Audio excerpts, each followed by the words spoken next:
ഞങ്ങളും ക്രൂശിക്കപ്പെട്ട ക്രിസ്തുവിനെ പ്രസംഗിക്കുന്നു. യേശു ക്രിസ്തുവിൻ്റെ അതിപരിശുദ്ധമായ നാമം മഹത്വപ്പെടുമാറാകട്ടെ. ശ്രേഷ്ഠരായ ദൈവദാസന്മാർക്കും അനുഗ്രഹീതരായ ദൈവമക്കൾക്കും യേശു ക്രിസ്തുവിൻ്റെ സ്നേഹം നിറഞ്ഞ നാമത്തിൽ എൻ്റെ എളിയ വന്ദനം. ഒരു നിമിഷം പ്രാർത്ഥിച്ചിട്ട് നമുക്ക് ഈ ശുശ്രൂഷയിലേക്ക് കടന്നു വരാം. സ്നേഹനിധിയായ ഞങ്ങളുടെ സ്വർഗീയ പിതാവേ, നിൻ്റെ പാദപീഠത്തിലേക്ക് ഞങ്ങളെ ഓരോരുത്തരെയും അവിടുന്ന് കൂട്ടി വരുത്തിയതിനായി ഞങ്ങൾ നിന്നെ സ്തുതിക്കുന്നു. അവിടുന്ന് ഞങ്ങളുടെ മധ്യത്തിലുള്ളതിനായി ഞങ്ങൾ നിന്നെ സ്തുതിക്കുന്നു. ഞങ്ങളുടെ ഇടയിലൂടെ അവിടുന്ന് തലങ്ങും വിലങ്ങും നടക്കുന്നതിനായി ഞങ്ങൾ നിന്നെ സ്തുതിക്കുന്നു. കർത്താവേ, നീ ഞങ്ങളുടെ അരികിലൂടെ കടന്നു പോകുമ്പോൾ ഞങ്ങളെ ഓരോരുത്തരെയും ഒന്ന് നോക്കണമേ കർത്താവേ. ഞങ്ങളോടൊന്ന് സംസാരിക്കണമേ കർത്താവേ. നിൻ്റെ ആണിപ്പാടുള്ള കരം ഞങ്ങളുടെ ശിരസിൽ വെച്ച് ഞങ്ങളെ ഒന്ന് അനുഗ്രഹിക്കണമേ എന്ന് പ്രാർത്ഥിക്കുന്നു. പാപബോധത്തിൻ്റെ ആത്മാവിനെ ഞങ്ങളുടെ മധ്യത്തിലേക്ക് അയച്ച് ഞങ്ങളെ അനുഗ്രഹിക്കണമേ എന്ന് പ്രാർത്ഥിക്കുന്നു. പാപമോചനം തന്ന് ഞങ്ങളെ അനുഗ്രഹിക്കണമേ എന്ന് പ്രാർത്ഥിക്കുന്നു. നിൻ്റെ ആ അനുഗ്രഹക്കരം ഞങ്ങളുടെ ശിരസിൽ വെച്ച് ഞങ്ങളെ അനുഗ്രഹിക്കണമേ എന്ന് പ്രാർത്ഥിക്കുന്നു. തിരുരക്തത്തിൻ്റെ മുദ്ര ഞങ്ങളുടെ നെറ്റിമേൽ തന്ന് ഞങ്ങളെ അനുഗ്രഹിക്കണമേ എന്ന് പ്രാർത്ഥിക്കുന്നു. നിത്യജീവൻ്റെ അവകാശം തന്ന് ഞങ്ങളെ അനുഗ്രഹിക്കണമേ എന്ന് പ്രാർത്ഥിക്കുന്നു. രോഗസൗഖ്യം തന്ന് ഞങ്ങളെ അനുഗ്രഹിക്കണമെന്ന് പ്രാർത്ഥിക്കുന്നു. ഞങ്ങളെല്ലാവരെയും അവിടുത്തെ തൃപ്പാദം ഞങ്ങൾ സമർപ്പിക്കുന്നു. മഹത്വം അറക്കപ്പെട്ട കുഞ്ഞാട് ഞങ്ങൾ അർപ്പിക്കുന്നു, യേശുവിൻ നാമത്തിൽ തന്നെ. യെശയ്യാ പ്രവാചകന്റെ പുസ്തകം 38-ാം അധ്യായം 1-ാമത്തെ വാക്യം.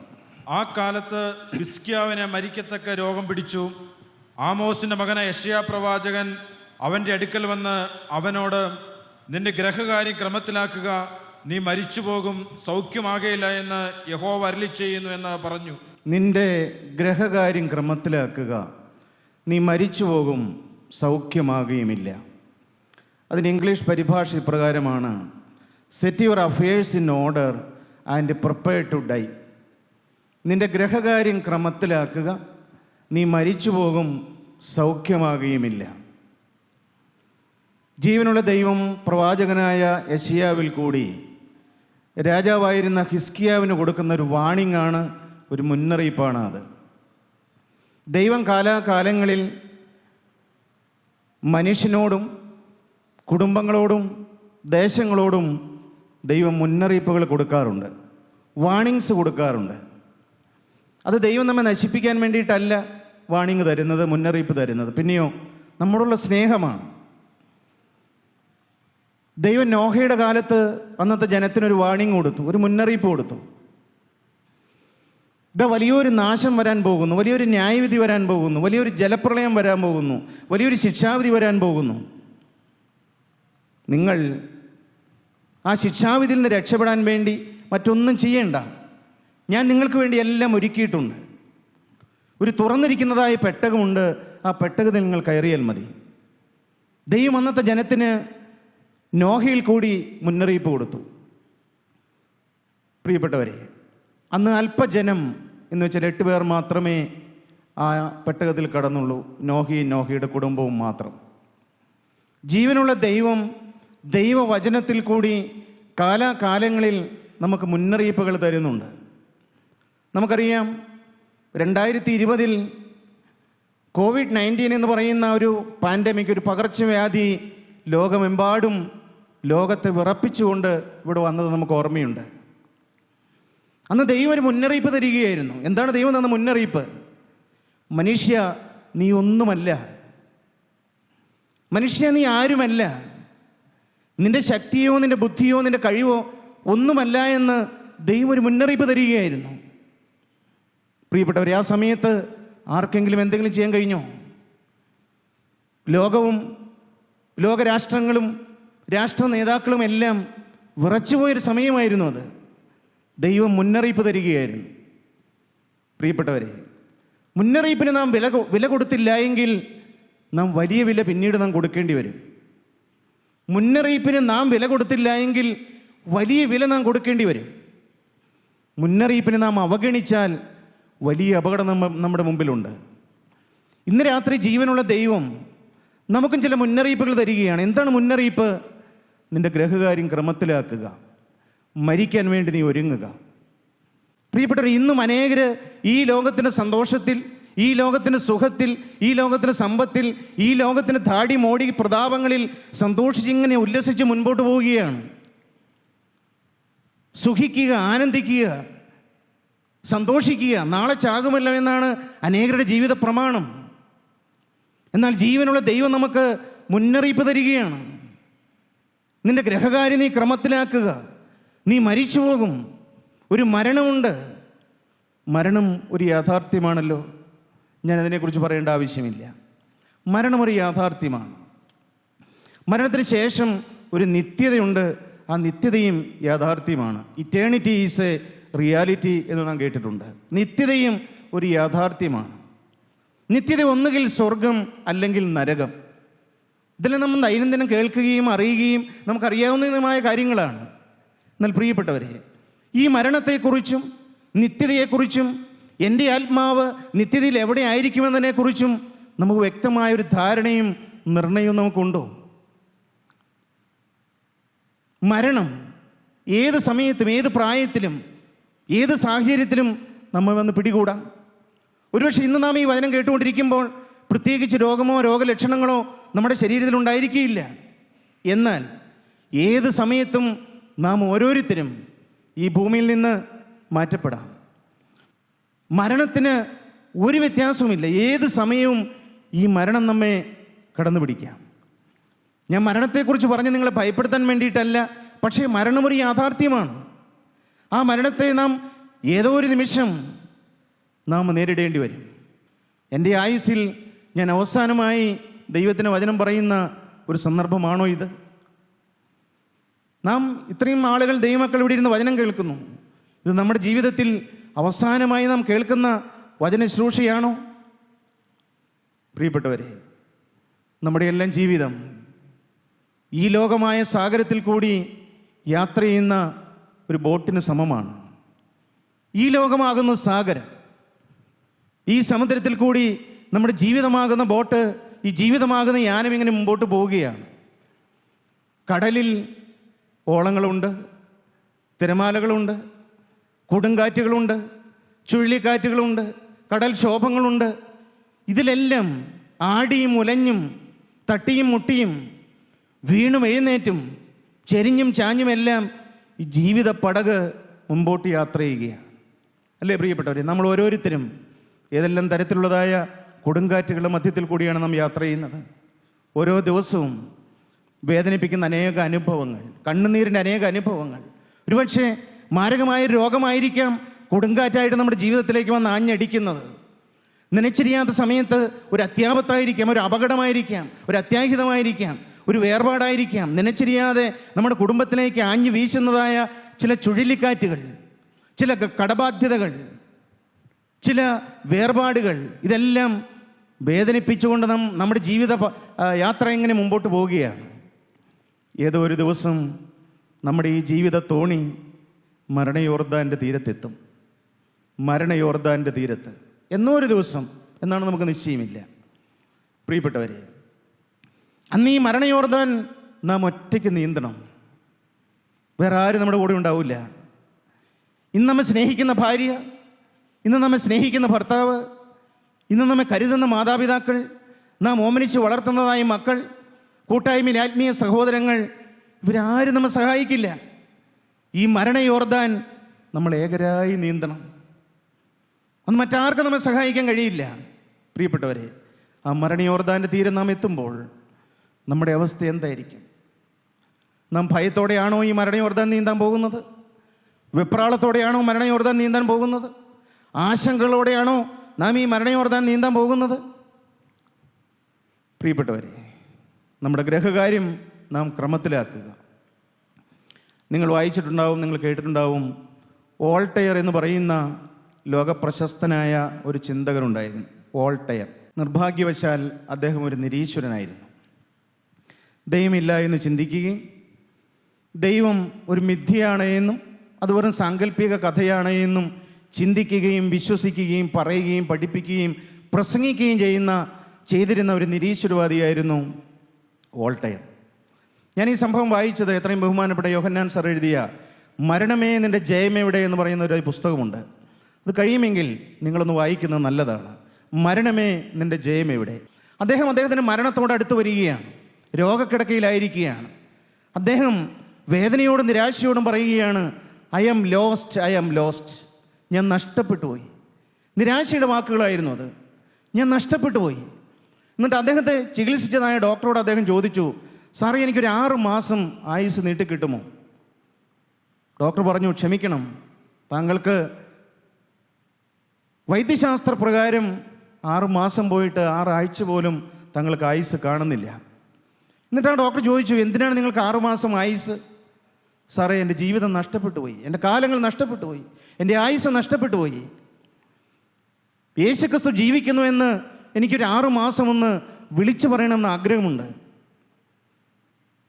പ്രിയപ്പെട്ടവരെ, അദ്ദേഹം മരണത്തോട് അടുത്തടുത്ത് വരികയാണ്. ആ സമയത്ത് അദ്ദേഹം ആക്രോശിച്ചുകൊണ്ടും നിലവിളിച്ചുകൊണ്ടും പറയുകയാണ്, oh I am sinking deep in the fire of hell, who can rescue me from this fire of hell. ഞാൻ നരകാഗ്നിയിലേക്ക് താണു പോവുകയാണ്. എന്നെ ഈ നരകക്കുഴിയിൽ നിന്ന്, ഈ നരകാഗ്നിയിൽ നിന്ന് എന്നെ ആര് വിടുവിക്കും? പ്രിയപ്പെട്ടവരെ, ശരീരത്തിൽ നിന്ന് ആത്മാവ് വേർപെടുന്നതായ സമയത്ത് ആ ആത്മാവ് ചെന്നു ചേരുന്നതായ ആ നരകക്കുഴി, നരകാഗ്നി, ആ തീ പൊയ്ക ആ ആത്മാവ് കണ്ടുകൊണ്ട് ശരീരത്തിൽ നിന്ന് നിലവിളിക്കുകയാണ്, അയ്യോ ഞാൻ നരകാഗ്നിയിലേക്ക് താണു പോവുകയാണല്ലോ, എന്നെ ഈ നരകക്കുഴിയിൽ നിന്ന്, നരകാഗ്നിയിൽ നിന്ന് ആര് വിടുവിക്കുമെന്ന് അദ്ദേഹം വേദനയോടെ നിലവിളിച്ചു. പ്രിയപ്പെട്ടവരെ, നമ്മുടെ ഗ്രഹകാര്യം നാം ക്രമത്തിലാക്കിയോ? എന്നാൽ D.L. മൂഡി എന്ന് പറയുന്ന ഒരു സുപ്രസിദ്ധ സുവിശേഷകനുണ്ടായിരുന്നു, ലോകപ്രശസ്തനായ ഒരു സുവിശേഷകൻ. അദ്ദേഹത്തിൻ്റെ മരണസമയത്ത് അദ്ദേഹത്തിൻ്റെ ഭാര്യയും മക്കളും ആത്മീയ സഹോദരങ്ങളെല്ലാം അദ്ദേഹത്തിന് ചുറ്റും കൂടിയിരിക്കുകയാണ്. അവരെല്ലാം ഹൃദയത്തിൽ വേദന അടക്കി പിടിച്ചുകൊണ്ട് അവർ വിതുമ്പുന്നുണ്ട്, അവർ കരയാൻ തുടങ്ങുന്നുണ്ട്. അപ്പോൾ D.L. മൂഡി പറയുകയാണ്, ഭാര്യയെ വിളിച്ചിട്ട് പറഞ്ഞു, മമ്മ നീ കരയരുത്. മകനെ വിളിച്ചിട്ട് പറഞ്ഞു, വില്യം നീ കരയരുത്, കാരണം ഇന്നെൻ്റെ കിരീടധാരണ ദിവസമാണ്. സ്വർഗം എത്ര സുന്ദരമാണ്, ഞാൻ സ്വർഗം കാണുകയാണ്. സ്വർഗീയ പിതാവെന്നെ ആ സ്വർഗീയ പൂങ്കാവനത്തിൽ നിന്ന് എന്നെ മാടി വിളിക്കുകയാണ്. ഞാൻ സ്വർഗരാജ്യത്തിലേക്ക് പ്രവേശിക്കുകയാണ്. ഇന്നെൻ്റെ കിരീടധാരണ ദിവസമാണ്, നിങ്ങൾ കരയരുത്. എന്ത് പ്രത്യാശയുടെ അന്ത്യമാണ് പ്രിയപ്പെട്ടവരെ. നാം ഒന്ന് ചിന്തിച്ചു നോക്കി, നമുക്ക് ഇങ്ങനൊരു അന്ത്യം വേണ്ടേ? നമുക്ക് ഇങ്ങനൊരു അവസാനം വേണ്ടേ?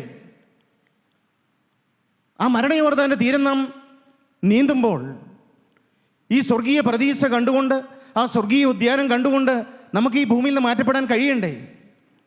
ഇല്ലെങ്കിൽ നമ്മുടെ ജീവിതം വ്യർത്ഥമല്ലേ? അപ്പോസ്തലനായ പൗലോസ് തൻ്റെ അവസാന ലേഖനത്തിൽ തീമോഥെയോസിന് എഴുതിയ 2-ാമത്തെ ലേഖനം 4-ാം അധ്യായം 6 മുതലുള്ളതായ വാക്യങ്ങളിൽ അപ്പോസ്തലൻ പറയുന്നുണ്ട്, അപ്പോസ്തലൻ റോമൻ കാരാഗൃഹത്തിൽ കിടക്കുകയാണ്. നീറോ ചക്രവർത്തിയുടെ വാള് തൻ്റെ കഴുത്തിൽ വന്ന് വീഴാൻ ഏതാനും നിമിഷങ്ങളേ ഉള്ളൂ. തൻ്റെ തലയും ഉടലും രണ്ടാവാൻ പോവുകയാണ്. മരണം അടുത്തിരിക്കുകയാണ്. ആ സമയത്ത് അപ്പോസ്തലൻ പ്രത്യാശയോടെ, നിറഞ്ഞ സംതൃപ്തിയോടെ അപ്പോസ്തലൻ പറയുന്ന വാക്കുകൾ എന്താണ്? 2 തീമോഥെയോസിൻ്റെ ലേഖനം 4-ാം അധ്യായം 6 മുതലുള്ളതായ ചില വാക്കുകൾ നമുക്ക് വായിച്ച് കേൾക്കാം. ഞാനോ ഇപ്പോൾ തന്നെ പാനീയാഗമായി ഒഴിക്കപ്പെടുന്നു, എൻ്റെ നിര്യാണകാലവും അടുത്തിരിക്കുന്നു. ഞാൻ നല്ല പോർ പൊരുതു, ഓട്ടം തികച്ചു, വിശ്വാസം കാത്തു. ഇനി നീതിയുടെ കിരീടം എനിക്കായി വച്ചിരിക്കുന്നു. അത് നീതിയുള്ള ന്യായാധിപതിയായ കർത്താവ് ആ ദിവസത്തിൽ എനിക്ക് നൽകും. എനിക്ക് മാത്രമല്ല, അവൻ്റെ പ്രത്യക്ഷതയിൽ പ്രിയം വെച്ച ഏവർക്കും കൂടെ. പ്രിയപ്പെട്ടവരെ, എന്ത് പ്രത്യാശ നിറഞ്ഞ വാക്കുകളാണത്. ഒരു ഭക്തൻ്റെ ഹൃദയം മരണം മുന്നിൽ കാണുകയാണ്. അടുത്ത നിമിഷം മരണമാണ്, മുമ്പിൽ ശൂന്യതയാണ്. പക്ഷേ പ്രാഗൽഭ്യത്തോടെ ആ ദേവദാസൻ പറയുകയാണ്, ഞാനോ ഇപ്പോൾ തന്നെ പാനീയാഗമായി ഒഴിക്കപ്പെടാൻ പോവുകയാണ്. എൻ്റെ നിര്യാണകാലവും അടുത്തിരിക്കുന്നു. എന്നാൽ ഞാൻ നല്ല പോർ പൊരുതു, ഓട്ടം തികച്ചു, വിശ്വാസം കാത്തു. ഇനി നീതിയുടെ കിരീടം എനിക്കായി വച്ചിരിക്കുന്നു. അത് നീതിയുള്ള ന്യായാധിപതിയായ കർത്താവ് ആ ദിവസത്തിൽ എനിക്ക് നൽകും. എനിക്ക് മാത്രമല്ല, അവൻ്റെ പ്രത്യക്ഷതയിൽ പ്രിയം വെച്ച ഏവർക്കും കൂടെ എന്ന്. പ്രിയപ്പെട്ടവരെ, നാമും ഈ പ്രത്യാശയ്ക്ക് വേണ്ടിയിട്ടല്ലേ ഈ കൂട്ടായ്മയിൽ വരുന്നത്? നമ്മുടെയും ലക്ഷ്യം അതല്ലേ? കിരീടം കണ്ടുകൊണ്ട് ഈ ഭൂമിയിൽ നിന്ന് മാറ്റപ്പെടാൻ കഴിയുക. ഈ ഭൂമിയിൽ ദുഃഖങ്ങളുണ്ട്, ദുരിതങ്ങളുണ്ട്, പ്രയാസങ്ങളുണ്ട്, രോഗങ്ങളുണ്ട്, വേർപാടുകളുണ്ട്, കുറ്റപ്പെടുത്തലുകളുണ്ട്, ഒറ്റപ്പെടുത്തലുകളുണ്ട്, നിന്ദിക്കുന്നുണ്ട്, ആരും നമ്മെ മനസ്സിലാക്കുന്നില്ല. അനേക വേദനാ വിഷയങ്ങൾ നമ്മുടെ ജീവിതത്തിലുണ്ട്. എന്നാൽ നമുക്ക് വേണ്ടി ദൈവം ഒരു കിരീടം ഒരുക്കിയിട്ടുണ്ട്. ഈ കിരീടം പ്രാപിക്കണമെങ്കിൽ നമ്മുടെ ഗ്രഹകാര്യം ക്രമത്തിലാക്കണം. എന്താണ് പ്രിയപ്പെട്ടവരെ ഗ്രഹകാര്യം ക്രമത്തിലാക്കുക എന്ന് പറഞ്ഞാൽ? യെശയ്യാ പ്രവാചകന്റെ പുസ്തകം 38-ാം അധ്യായം 2-ാം വാക്യം നമുക്കൊന്ന് വായിച്ച് കേൾക്കാം. പ്രവാചകൻ ഹിസ്കിയാവിൻ്റെ അടുക്കൽ ചെന്ന് നിന്റെ ഗ്രഹകാര്യം ക്രമത്തിലാക്കുക, നീ മരിച്ചു പോകുമെന്ന് പറഞ്ഞപ്പോൾ രാജാവ് എന്താ ചെയ്തത്? അപ്പോൾ ഹിസ്കിയാവ് മുഖം ചുവരിന്റെ നേരെ തിരിച്ച് യഹോവയോട് പ്രാർത്ഥിച്ചു. എന്താ പ്രാർത്ഥിച്ചത്? അയ്യോ യഹോവേ, ഞാൻ വിശ്വസ്തയോടും ഏകാഗ്ര ഹൃദയത്തോടും കൂടെ തിരുമുമ്പിൽ നടന്ന് നിനക്ക് പ്രസാദമുള്ളത് ചെയ്തിരിക്കുന്നുവെന്ന് ഓർക്കണമേ എന്ന് പറഞ്ഞു. ഹിസ്കിയാവ് ഏറ്റവും കരഞ്ഞു. എന്താണ് പ്രിയപ്പെട്ടവരെ ഗ്രഹകാര്യം ക്രമത്തിലാക്കുക എന്ന് പറഞ്ഞാൽ? ഹിസ്കിയാവിനെയും ദൈവത്തിൻ്റെ വചനം, ദൈവത്തിൻ്റെ വാണിങ്, ദൈവത്തിൻ്റെ മുന്നറിയിപ്പ് കിട്ടിയപ്പോൾ ഹിസ്കിയാവ് നേരെ നിരാശപ്പെട്ടില്ല, ഭയപ്പെടുകയല്ല ചെയ്തത്. നേരെ പ്രാർത്ഥനാ മുറിയിലേക്ക് പോവുകയാണ് ചെയ്തത്. പ്രാർത്ഥനാ മുറിയിൽ ചെന്ന് ജീവിതം പരിശോധിക്കാൻ തുടങ്ങി, ജീവിതത്തിലേക്ക് തിരിഞ്ഞു നോക്കാൻ തുടങ്ങി, കഴിഞ്ഞകാല ജീവിതത്തിൻ്റെ ഏടുകൾ പരിശോധിക്കാൻ തുടങ്ങി. പ്രിയപ്പെട്ടവരെ, നിങ്ങൾ ഇന്ന് രാത്രി ഈ വചനം കേൾക്കുമ്പോൾ നിങ്ങളുടെ കഴിഞ്ഞകാല ജീവിതത്തിൻ്റെ ഏടുകളിലേക്ക് നിങ്ങളൊന്ന് പരിശോധിക്കണം. നിങ്ങൾ സ്കൂളിൽ പഠിച്ച കാലത്ത്, നിങ്ങൾ ഹൈസ്കൂളിൽ പഠിച്ച കാലത്ത്, നിങ്ങൾ ഉപരിപഠനത്തിന് വേണ്ടിയിട്ട് അന്യ സംസ്ഥാനങ്ങളിൽ പോയ കാലത്ത്, നിങ്ങളിൽ ഹോസ്റ്റലിൽ നിന്ന കാലത്ത്, വിവാഹത്തിന് മുമ്പുള്ള കാലത്ത്, വിവാഹത്തിന് ശേഷമുള്ള കാലത്ത്, നമ്മുടെ ജീവിതത്തിൻ്റെ ഓരോ വശങ്ങളിൽ സംഭവിച്ചതായ പാപങ്ങളെ ഓർത്ത് നാം അനുതപിച്ചിട്ടുണ്ടോ? നാം പാപങ്ങൾ ഏറ്റുപറഞ്ഞിട്ടുണ്ടോ? ഇനി എൻ്റെ ജീവിതത്തിൽ ഒരു കാരണവശാലും പാപം വരികയില്ല എന്ന് തീരുമാനിച്ച് യേശുക്രിസ്തുവിൻ്റെ രക്തത്താൽ നിങ്ങളുടെ കഴിഞ്ഞകാല പാപങ്ങളെല്ലാം കഴുകി കിട്ടിയെന്നുള്ള ഒരു ഉറപ്പ് നിങ്ങൾ പ്രാപിച്ചിട്ടുണ്ടോ? അതാണ് ഗ്രഹകാര്യം ക്രമത്തിലാക്കുക എന്ന് പറഞ്ഞാൽ. എന്തെല്ലാം വീഴ്ചകളും താഴ്ചകളും പാപങ്ങളുമാണ് പ്രിയപ്പെട്ടവർ നമ്മുടെ ജീവിതത്തിൽ കടന്നു വന്നിട്ടുള്ളത്. നമ്മുടെ യൗവനപ്രായത്തിൽ ഒരുപക്ഷെ അറിയായ്മയുടെ കാലങ്ങളിലായിരിക്കാം എന്തെല്ലാം അഴുക്കിൽ കൂടിയാണ് നമ്മുടെ ജീവിതം കടന്നുപോയത്. അശുദ്ധിയുടെ വഴിയിൽ കൂടി നടന്നു പോയിട്ടില്ലേ? അനേകരെ നാം വേദനിപ്പിച്ചിട്ടില്ലേ? നമ്മുടെ ഓരോരോ അവയവം പ്രതിയായി നാം പരിശോധിച്ചാൽ നമ്മുടെ വാക്കുകളെല്ലാം എങ്ങനെയുണ്ടായിരുന്നു? നാം അനേകരെ മുറിപ്പെടുത്തിയ വാക്കുകൾ നമ്മുടെ വായിൽ വന്നിട്ടില്ലേ? അനേകരുടെ ഹൃദയത്തെ വ്രണപ്പെടുത്തിയതായ വാക്കുകൾ നമ്മുടെ വായിൽ നിന്ന് വന്നിട്ടില്ലേ? ദൈവത്തിന് വചനം പറയുന്നത് പോലെ വാളുകൊണ്ട് കുത്തും പോലെ അനേകരെ കുത്തി നാം സംസാരിച്ചിട്ടില്ലേ? ഇവിടെ ഇരിക്കുന്ന അമ്മായിയമ്മമാരും മരുമകളും ഭാര്യയും ഭർത്താവും സഹോദരങ്ങൾ തമ്മിൽ നാം നമ്മുടെ ജീവിതത്തെ ഒന്ന് പരിശോധിക്കണം. എന്തെല്ലാമാണ് എൻ്റെ ജീവിതത്തിൽ സംഭവിച്ചത്? കഴിഞ്ഞകാല ജീവിതത്തിൽ എന്തെല്ലാം കെടുതികളാണ് വന്നത്? ഏതെല്ലാം അഴുക്ക് ചാലിലേക്കാണ് എൻ്റെ ജീവിതം കടന്നുപോയത്? പ്രിയപ്പെട്ടവരെ, ദൈവത്തിൻ്റെ പരിശുദ്ധാത്മാവ് നാം ആത്മാർത്ഥമായിട്ട് ദൈവസേനയിൽ നിലവിളിക്കുകയാണെങ്കിൽ നമ്മുടെ കഴിഞ്ഞ കാലം നമ്മുടെ ജീവിതത്തിലേക്ക് ഒരു സ്ക്രീനിൽ എന്ന പോലെ കർത്താവ് കാണിച്ചു തരും. അത് കാണുമ്പോൾ നാം നിരാശപ്പെടുകയല്ല വേണ്ടത്. ജീവിതത്തിൽ എത്ര മാരകമായ, എത്ര അഴുക്കേറിയ ജീവിതം സംഭവിച്ചെങ്കിലും, ഒരുപക്ഷെ ഭയാനകമായ പാപങ്ങൾ നമ്മുടെ ജീവിതത്തിൽ സംഭവിച്ചെങ്കിലും, ഒരിക്കലും തിരുത്താൻ കഴിയില്ല എന്ന് നാം ചിന്തിക്കുന്നതായ പാപങ്ങൾ നമ്മുടെ ജീവിതത്തിൽ സംഭവിച്ചെങ്കിലും, പ്രിയപ്പെട്ടവരെ, ഈ കൃപായുഗത്തിൽ എല്ലാം കഴുകിത്തരുവാൻ യേശുക്രിസ്തുവിൻ്റെ രക്തമുണ്ട്. യെശയ്യാ പ്രവാചകന്റെ പുസ്തകം 1-ാം അധ്യായം അതിൻ്റെ 18-ാമത്തെ വാക്യം നമുക്കൊന്ന് വായിച്ച് കേൾക്കാം. യെശയ്യാ പ്രവാചകന്റെ പുസ്തകം 1-ാം അധ്യായം അതിൻ്റെ 18-ാമത്തെ വാക്യം നാം എന്താണ് അങ്ങനെ അവിടെ വായിക്കുന്നത്? നമുക്ക് തമ്മിൽ വാദിക്കാമെന്ന് യഹോവ അരുളി ചെയ്യുന്നു. നിങ്ങളുടെ പാപങ്ങൾ കടും ചുവപ്പായിരുന്നാലും ഹിമം പോലെ വെളുപ്പിച്ചു തരാമെന്നാണ് ജീവനുള്ള ദൈവം പറയുന്നത്. രക്താംബരം പോലെ ചുവപ്പായിരുന്നാലും പഞ്ഞി പോലെ ആക്കി തീർത്തു തരാമെന്നാണ് ജീവനുള്ള ദൈവത്തിന്റെ വചനം. പ്രിയപ്പെട്ടവരെ, നമ്മുടെ ജീവിതത്തിൽ എന്തെല്ലാം സംഭവിച്ചാലും, എന്തെല്ലാം കേടുകൾ സംഭവിച്ചാലും, എന്തെല്ലാം കെടുതികൾ സംഭവിച്ചാലും എല്ലാം കഴുകി തരുവാൻ ഈ കൃപായുഗത്തിൽ നമുക്ക് ജീവനുള്ള ക്രിസ്തുവിൻ്റെ തിരുരക്തമുണ്ട്. ആ തിരുരക്തം ഗുണകരമായി സംസാരിക്കുന്ന യേശു ക്രിസ്തുവിൻ്റെ ക്രൂശിൻ ചൂട്ടിലാണ് കടന്നു വന്നിരിക്കുന്നത്. നിങ്ങൾ വിശ്വസിക്കുന്നുണ്ടോ പ്രിയപ്പെട്ടവരെ? നിങ്ങൾ വിശ്വസിക്കുന്നുണ്ടോ? നമ്മുടെ ഗ്രഹകാര്യം നാം ക്രമത്തിലാക്കണം. യെശയ്യാ പ്രവാചകന്റെ പുസ്തകം 38-ാം അധ്യായം അതിൻ്റെ 17-ാമത്തെ വാക്യത്തിൽ ഹിസ്കിയാവ് എന്താണ് പറയുന്നത്? ദൈവസന്നിധിയിൽ പാപത്തെയോർ തലമുറയിട്ട് കരഞ്ഞു, ദൈവസന്നിധിയിൽ നിലവിളിച്ചു, ദൈവത്തോട് പ്രാർത്ഥിച്ചു. ദൈവം എന്ത് ചെയ്തു? സമാധാനത്തിനായി എനിക്ക് അത്യന്തം കൈപ്പായത് ഭവിച്ചു. ഹിസ്കിയാ രാജാവ് പറയുകയാണ്, സമാധാനത്തിനായി എനിക്ക് അത്യന്തം കൈപ്പായത് ഭവിച്ചു. എങ്കിലും നീ എൻ്റെ സകല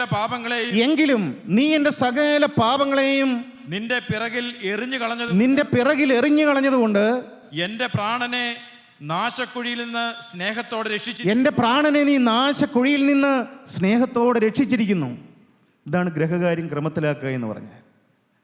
ഹിസ്കിയാവിന് പാപക്ഷമ കിട്ടി. പാപം കർത്താവ് ക്ഷമിച്ചു കൊടുത്തു.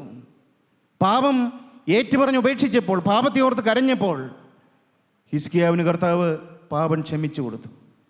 നിത്യനരകത്തിലായിപ്പോയ ഹിസ്കിയാവിൻ്റെ ആത്മാവിനെ ജീവനുള്ള ദൈവം നിത്യസ്വർഗീയ അവകാശത്തിൻ്റെ ഓഹരിക്കാരനാക്കി തീർത്തു. പ്രിയപ്പെട്ടവരെ, ഒരു മനുഷ്യന് ലഭിക്കാവുന്ന ഏറ്റവും വലിയ സൗഭാഗ്യം അതാണ്. നമ്മുടെ ഓരോരുത്തരുടെയും ജീവിതത്തിൻ്റെ കഴിഞ്ഞകാല പാപങ്ങളെല്ലാം കർത്താവ് സൗജന്യമായി ക്ഷമിച്ചു തന്നു എന്നുള്ള ഒരു ഉറപ്പ്. അതിനുവേണ്ടി നാം ഒന്നും ചെയ്യേണ്ട, അതിനുവേണ്ടി നാം പ്രത്യേകിച്ചൊന്നും ചെയ്യേണ്ട. പ്രിയപ്പെട്ടവരെ, നമുക്ക് വേണ്ടി ജീവനുള്ള ദൈവം എല്ലാം ചെയ്തു കഴിഞ്ഞു. അപ്പോസ്തലനായ പത്രോസ് അതിൻ്റെ 1-ാമത്തെ ലേഖനം 2-ാം അധ്യായം 24-ാമത്തെ വാക്യം നമുക്കൊന്ന് വായിച്ചു കേൾക്കാം. നാം പാപം സംബന്ധിച്ച് മരിച്ച് നീതിക്ക് ജീവിക്കേണ്ടതിന് അവൻ തന്റെ ശരീരത്തിൽ നമ്മുടെ പാപങ്ങളെ ചുമന്നുകൊണ്ട് ക്രൂശിന്മേൽ, യേശുക്രിസ്തു തൻ്റെ ശരീരത്തിന്മേൽ നമ്മുടെ ഓരോരുത്തരുടെയും പാപങ്ങളെ ചുമന്നുകൊണ്ട് ക്രൂശിന്മേൽ കയറി അവന്റെ അടിപ്പിണരാൽ നിങ്ങൾക്ക് സൗഖ്യം വന്നിരിക്കുന്നു. പ്രിയപ്പെട്ടവരെ, നമുക്ക് പാപസൗഖ്യം യേശുക്രിസ്തു നൽകി കഴിഞ്ഞു. എങ്ങനെ? നമ്മുടെ ഓരോരുത്തരുടെയും പാപങ്ങളെ യേശുക്രിസ്തു അവൻ്റെ ശരീരത്തിൽ ഏറ്റുകൊണ്ട് അവൻ കാൽവറിയിൽ മരിച്ചു. യേശുക്രിസ്തു നമുക്ക് വേണ്ടി കാൽവറിയിൽ മരിച്ചു. യേശുക്രിസ്തു നമുക്ക് വേണ്ടി അവൻ്റെ കന്നത്ത് അടിയേറ്റു. യേശുക്രിസ്തു നമുക്ക് വേണ്ടി അവൻ്റെ പുറം ഉറവുചാല് പോലെ കീറി. യേശുക്രിസ്തു നമുക്ക് വേണ്ടി അവൻ്റെ ശിരസിൽ മുൾമുടിയേറ്റു. യേശുക്രിസ്തു നമുക്ക് വേണ്ടി അവൻ്റെ ഹൃദയം കുന്തത്താൽ തുറക്കപ്പെട്ടു. നാം പാപം സംബന്ധിച്ച് മരിച്ച് നീതിക്ക് ജീവിക്കേണ്ടതിന് അവൻ തൻ്റെ ശരീരത്തിൽ നമ്മുടെ പാപങ്ങളെ ചുമന്നുകൊണ്ട് ക്രൂശിന്മേൽ കയറി. അവൻ്റെ അടിപ്പിണരുകളാൽ നമുക്ക് സൗഖ്യം വന്നിരിക്കുന്നു. യെശയ്യാ പ്രവാചകന്റെ പുസ്തകം 53-ാം അധ്യായം 5-ാമത്തെ വാക്യം നമുക്കൊന്ന് വായിച്ച് കേൾക്കാം. അവിടെ ദൈവത്തിൻ്റെ വചനം എന്താണ് പറയുന്നത്? എന്നാൽ അവൻ നമ്മുടെ അതിക്രമങ്ങൾ നിമിത്തം മുറിവേറ്റും നമ്മുടെ അകൃത്യങ്ങൾ നിമിത്തം തകർന്നുമിരിക്കുന്നു. നമ്മുടെ അകൃത്യങ്ങൾ നിമിത്തമാണ് പ്രിയപ്പെട്ടവരെ യേശുക്രിസ്തു ക്രൂശിൽ തകർന്നു കിടക്കുന്നത്. നമുക്ക് വേണ്ടി നമ്മുടെ അകൃത്യങ്ങൾ നിമിത്തം. പിന്നെ നമ്മുടെ സമാധാനത്തിനായുള്ള ശിക്ഷ അവന്റെ മേലായി, യേശുക്രിസ്തുവിന്റെ മേലായി. അവന്റെ അടിപ്പിണരുകളാൽ നമുക്ക് സൗഖ്യം വന്നിരിക്കുന്നു. നമ്മുടെ പാപത്തിന് പരിഹാരമുണ്ട് പ്രിയപ്പെട്ടവരെ. നമ്മുടെ പാപം കഴുകിത്തരുവാനാണ് യേശുക്രിസ്തുവിന്റെ ചങ്കിലെ ചോര അവൻ ഊറ്റി തന്നത്. യേശുക്രിസ്തു കാൽവറിയിൽ മരിച്ചത് എൻ്റെയും നിങ്ങളുടെയും നമ്മുടെ ഓരോരുത്തരുടെയും പാപത്തിന് പരിഹാരം വരുത്താൻ വേണ്ടിയിട്ടാണ്. നമ്മുടെ ആത്മാവിന് നിത്യജീവൻ തരാൻ വേണ്ടിയിട്ടാണ്. നമ്മുടെ ആത്മാവിന് നിത്യ പർദീസായിൽ എത്തിക്കാൻ വേണ്ടിയിട്ടാണ്. നിത്യ നരകം നമുക്ക് ഒഴിവാക്കി തരാൻ വേണ്ടിയിട്ടാണ്. നിങ്ങളത് വിശ്വസിച്ചാൽ മാത്രം മതി. നിങ്ങൾ ക്രൂശിലേക്ക് നോക്കി യേശുക്രിസ്തു മരിച്ചത് എനിക്ക് വേണ്ടിയാണെന്നും എൻ്റെ പാപത്തിന് പരിഹാരത്തിന് വേണ്ടിയിട്ടാണ് യേശുക്രിസ്തു തകർക്കപ്പെട്ടതെന്നും അവന് തിരുരക്തം അവൻ ഊറ്റിയത് എൻ്റെ പാപത്തിന് പരിഹാരത്തിന് വേണ്ടിയിട്ടാണെന്ന് നിങ്ങൾ വിശ്വസിച്ചുകൊണ്ട് നിങ്ങളുടെ ജീവിതത്തിലെ പാപങ്ങളോട് നിങ്ങൾ എന്നേക്കുമായി യാത്ര പറഞ്ഞാൽ നിങ്ങളുടെ പാപത്തിന് കർത്താവ് പരിഹാരം വരുത്തി കഴിഞ്ഞു. നിങ്ങളുടെ ആത്മാവിനെ അവൻ വീണ്ടെടുത്ത് കഴിഞ്ഞു. പ്രിയപ്പെട്ടവരെ, നമുക്കത് വിശ്വസിക്കാം. നിന്റെ ഗ്രഹകാര്യം നീ ക്രമത്തിലാക്കുക. നീ മരിച്ചു പോകും, സൗഖ്യമാകുകയുമില്ല. പ്രിയപ്പെട്ടവരെ, നിങ്ങളുടെ ജീവിതം പരിശോധിക്കുന്നുണ്ടോ? കഴിഞ്ഞകാല ജീവിതത്തിലേക്കും തിരിഞ്ഞു നോക്കുന്നുണ്ടോ? എന്തെല്ലാമാണ് കർത്താവെ സംഭവിച്ചു പോയത്? എന്തെല്ലാം വീഴ്ചകളാണ് സംഭവിച്ചു പോയത്? എവിടെയെല്ലാമാണ് തെറ്റുകൾ സംഭവിച്ചത്? നാം വേറെ ആരെയും നോക്കണ്ട പ്രിയപ്പെട്ടവരെ. അരികത്തിരി ആരാണ് ഇരിക്കുന്നതെന്ന് നിങ്ങൾ ചിന്തിക്കേണ്ട. നാം നമ്മുടെ ജീവിതത്തെ ഒന്ന് പരിശോധിക്കുക. ഇന്ന് രാത്രി നിങ്ങൾ യേശുക്രിസ്തുവിന്റെ ക്രൂശിലേക്ക് വരിക. നിങ്ങൾക്ക് പാപമോചനത്തിന് സൗഖ്യം ലഭിക്കുവാൻ നിങ്ങൾക്ക് ആഗ്രഹമുണ്ടോ? നിത്യജീവൻ്റെ അവകാശം പ്രാപിക്കാൻ നിങ്ങൾക്ക് ആഗ്രഹമുണ്ടോ? ഉണ്ടെങ്കിൽ ഒരു നിമിഷം നമ്മുടെ കണ്ണുകളെ ഒന്ന് അടയ്ക്കാം. നമുക്കെല്ലാവർക്കും യേശുക്രിസ്തുവിന്റെ ക്രൂശിൻ ചൂട്ടിലേക്ക് വരാം.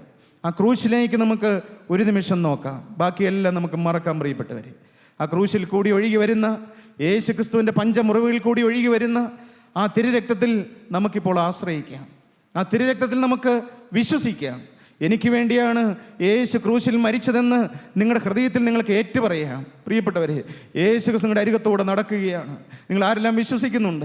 യേശുക്രിസ്തുവിൻ്റെ പരിശുദ്ധമായ വസ്ത്രവുമായി ആ തൊങ്ങലുമായി നിങ്ങളുടെ അരികത്തോടെ വരികയാണ്. നിങ്ങൾ യേശുവിനോട് പ്രാർത്ഥിക്കുക, കർത്താവേ, നിൻ്റെ ആ വസ്ത്രത്തിൻ്റെ തൊങ്ങൽ എന്നെ ഒന്ന് തൊട്ടുരുമി പോകണമേ കർത്താവേ. നിൻ്റെ ആണിപ്പാടുള്ള കരം എൻ്റെ ശിരസിന്മേലൊന്ന് വെക്കണമേ കർത്താവേ. നിൻ്റെ ആ പരിശുദ്ധ രക്തം ഇപ്പോൾ എൻ്റെ ശിരസിന്മേലൊന്ന് വെച്ച് നിൻ്റെ തിരുരക്തത്തിൻ്റെ മുദ്ര എൻ്റെ നെറ്റിമേൽ തരണമേ കർത്താവേ. പ്രിയപ്പെട്ട ദൈവമക്കളെ, നിത്യജീവൻ്റെ അവകാശം ദൈവം നമുക്ക് സൗജന്യമായി തരുന്നതായ ഒരു സ്വർഗീയ ദിവസമാണിന്ന്. സ്വർഗം നമുക്ക് സന്തോഷിക്കുന്ന ഒരു അനുഗ്രഹിക്കപ്പെട്ട ദിവസമാണിന്ന്. പ്രിയപ്പെട്ട ദൈവവേദലേ, നീ വിശ്വസിക്കുക മാത്രം ചെയ്യുക. നീ യേശുവിൻ്റെ ക്രൂശിലേക്ക് നോക്കുക. യേശു ക്രിസ്തുവിൻ്റെ തിരുരക്തത്തിൽ നീ ആശ്രയിക്കുക. യേശു ക്രിസ്തുവിൻ്റെ ക്രൂശൻ ചൂട്ടിൽ നിന്റെ ജീവിതം അർപ്പണം ചെയ്യുക. യേശുവിനോട് നീ ഒരു വാക്ക് പറയുക, യേശുവേ, എൻ്റെ കഴിഞ്ഞകാല ജീവിതത്തിൽ എൻ്റെ ഓരോ അവയവങ്ങൾ കൊണ്ടും അനേകം പാപങ്ങൾ സംഭവിച്ചു പോയി, അനേക അശുദ്ധികൾ സംഭവിച്ചു പോയി, തിരുത്താൻ വയ്യാത്തതായ വാക്കുകൾ ഞാൻ പറഞ്ഞു പോയി, തിരുത്താൻ വയ്യാത്ത പ്രവൃത്തികളിലേക്ക് ഞാൻ ഇറങ്ങിപ്പോയി. യേശുവേ, എൻ്റെ ജീവിതം ഞാൻ നരകതുല്യമാക്കി കഴിഞ്ഞു. അനേക പാപങ്ങൾ എൻ്റെ ജീവിതത്തിൽ സംഭവിച്ചു. എന്നാൽ ഞാനിപ്പോൾ യേശു ക്രിസ്തുവിൻ്റെ ക്രൂശൻ ചൂട്ടിലേക്ക് വരികയാണ്. ഞാൻ ക്രൂശിലേക്ക് നോക്കുകയാണ്. എനിക്ക് വേണ്ടി തകർക്കപ്പെട്ട ആ ക്രൂശിലേക്ക് നോക്കി ഞാൻ വിശ്വസിക്കുകയാണ്. എനിക്ക് വേണ്ടിയിട്ടാണ് യേശു മരിച്ചത്. പ്രിയപ്പെട്ട ദൈവവേദലേ, നിന്റെ ഹൃദയത്തിൽ നിനക്കൊന്ന് ഏറ്റു പറയാമോ? എനിക്ക് വേണ്ടിയാണ് യേശു മരിച്ചത്. എനിക്ക് വേണ്ടിയിട്ടാണ് യേശു മരിച്ചത്. എനിക്ക് പകരമായിട്ടാണ് യേശു മരിച്ചത്. എൻ്റെ പാപത്തിന് വേണ്ടിയിട്ടാണ് യേശു മരിച്ചത്. അതുകൊണ്ട് ഇന്ന് മുതൽ ഞാൻ എൻ്റെ യേശുവിൻ്റെ ഒരു അടിമയായി ജീവിക്കും. പ്രിയപ്പെട്ട ദൈവമക്കളെ, നിങ്ങളുടെ ഹൃദയത്തിൽ ഒരു തീരുമാനമെടുക്കാമോ? യേശുവേ, എനിക്ക് വേണ്ടി ക്രൂശിൽ മരിച്ച എൻ്റെ യേശുവേ, ഇന്ന് മുതൽ ഞാൻ യേശുവിൻ്റെ ഒരു അടിമയായി ജീവിക്കും. ഹല്ലേലൂയ. പ്രിയപ്പെട്ടവരെ, നിങ്ങളുടെ ഹൃദയത്തിൽ നിങ്ങൾ ഒരു തീരുമാനമെടുത്താൽ യേശുവിൻ്റെ കരം നിങ്ങളുടെ ശിരസിന്മേൽ വയ്ക്കും. യേശു ക്രിസ്തുവിൻ്റെ തിരുരക്തം നിങ്ങളുടെ നെറ്റിമേൽ മുദ്രയായിട്ട് നിങ്ങൾ നിത്യജീവൻ്റെ അവകാശികളാക്കി തീർക്കും. നിങ്ങൾ ക്രൂശിലേക്ക് നോക്കുക, യേശുവിൽ വിശ്വസിക്കുക, യേശുവിനെ നിങ്ങളുടെ സ്വന്തം രക്ഷിതാവും കർത്താവുമായി നിങ്ങളുടെ ഹൃദയത്തിലേക്ക് സ്വീകരിക്കുക, നിത്യജീവൻ്റെ അവകാശിയായി തീരുക. കരുണയുള്ള ഞങ്ങളുടെ സ്വർഗീയ പിതാവേ, ഈ നല്ല ദിവസത്തിനായി ഞങ്ങൾ നിന്നെ സ്തുതിക്കുന്നു. ഞങ്ങളുടെ ഗ്രഹകാര്യം ക്രമത്തിലാക്കുവാൻ അവിടുന്ന് ഞങ്ങളോട് സംസാരിച്ചതിനായി ഞങ്ങൾ നിന്നെ സ്തുതിക്കുന്നു. നിന്റെ തിരുരക്തം ഞങ്ങളുടെ നെറ്റിമേൽ മുദ്രയായിട്ടിട്ടതിനായി ഞങ്ങൾ നിന്നെ സ്തുതിക്കുന്നു. ഞങ്ങളെല്ലാവരെയും അനുഗ്രഹിക്കണമേ. യേശു ക്രിസ്തുവിൻ്റെ അതിപരിശുദ്ധമായ നാമത്തിൽ തന്നെ.